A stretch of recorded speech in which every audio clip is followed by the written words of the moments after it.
Hey, this is Tasha, and I'm the founder of the Christian Network Marketers community. And today I just want to share with you a story about how when God is calling us to do something, and we get this fear of I'm not doing that. I'm not doing that. Yet we still want to follow God's purpose. Things have their way, or God has his way, I guess, of making sure that calling happens no matter what. And I was just reflecting on that this morning.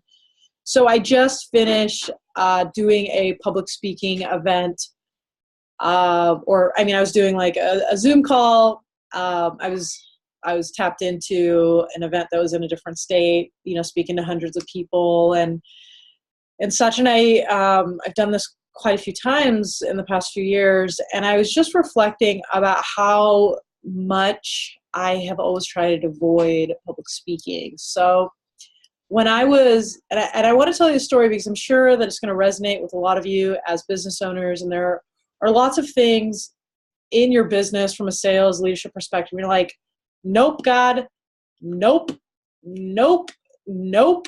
And God's like, yep. And it ends up being something that really becomes so rewarding and impactful. And, God helps us to get out of our own way to use the gifts he has given us. And so I want to tell you a story, and I'm really curious if it resonates with you at some point. So when I was in junior high, I got straight A's. So I was a valedictorian, and I went up and I had to give a speech at graduation. I went to a small private school, so it wasn't like a huge graduation, but it was the first time I spoke in public. I really didn't get a lot of help. I had no idea. I was shaking the whole time, and I hated every second of it. And so I said, I am not doing this again, ever. And so when it came time to sign up for my classes for high school, which is also a small private high school, they had these requirements for how to become valedictorian. And I was like, nope, I know what valedictorians have to do. They have to speak at graduation. Not doing it. And so I actually rigged my schedule so that I wouldn't meet the course qualifications, even if I still got straight A's. So I still got straight A's, but I didn't actually, I needed to take one more AP course in order to qualify, which I knew to be valedictorian. So I knew that was not going to happen. And so I went on about my life, right? And I ended up getting involved in the Fellowship of Christian Athletes that we started a chapter at my high school. I think it was my junior year. I don't know if it was my senior year, actually, now that I think about it. At the end of my junior year, one of my best friends decided, Shannon, she decided to run for senior class president, and was like, hey, how about you be my vice president? And I was like, okay, I have to give a speech. She's like, well, it's going to be fine. And I was the only person running. So I didn't really worry so much about it. No one ran against me. So I was going to get it. I just had to do this formality of a speech, which sucked. I hated it and all that. Well, turns out Shannon didn't win, which is a bummer. I did. I ended up senior class vice president, and then in the leadership of Fellowship of Christian Athletes. Later that year, at the beginning of my senior year, and this isn't, it's relevant to the story, but it's not the appropriate place for a story. I went through just a really, really, really horrible situation, and I heard God whispering, don't worry, I have plans for you. I was watching my future crumble potentially after working so hard, do everything right, and I was seeing it crumble, and God said, don't worry, I have plans for you. And I was like, all right. A few months later, I spoke at chapel on behalf of the Fellowship of Christian Athletes. And would you know what they asked the senior vice president to do no matter what? Speak at graduation. So there I was. I'd spent the last 4 years positioning myself so I could not speak at high school graduation. And there I was speaking at high school graduation. I went on to college, all that was good. I started selling knives. I became a manager, and I did well. And guess where I found myself a few years after maybe 5 years after this high school graduation, speaking in front of probably 1,000 or 2,000 sales reps. And you know what? I crushed it. And I ended up keeping on, I kept doing that. And, I fast forward to today. So now I run a sales and leadership training company. I've run my own personal events. I've spoken in person for a few hundred people. I mean, it's not as many as I did before when I was young and speaking at conferences. But like now I have a podcast that's listened to by thousands of people, right? Facebook Live, like God has really just been like, no, you need to go out there. And,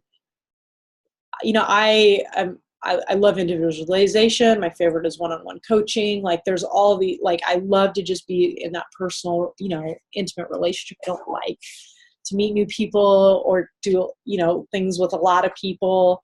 And I remember reading when I started my company, reading through the Bible and, came across a story about Jesus feeding the 5,000. And God was like, 5,000 all at once, Tasha. You need to feed 5,000.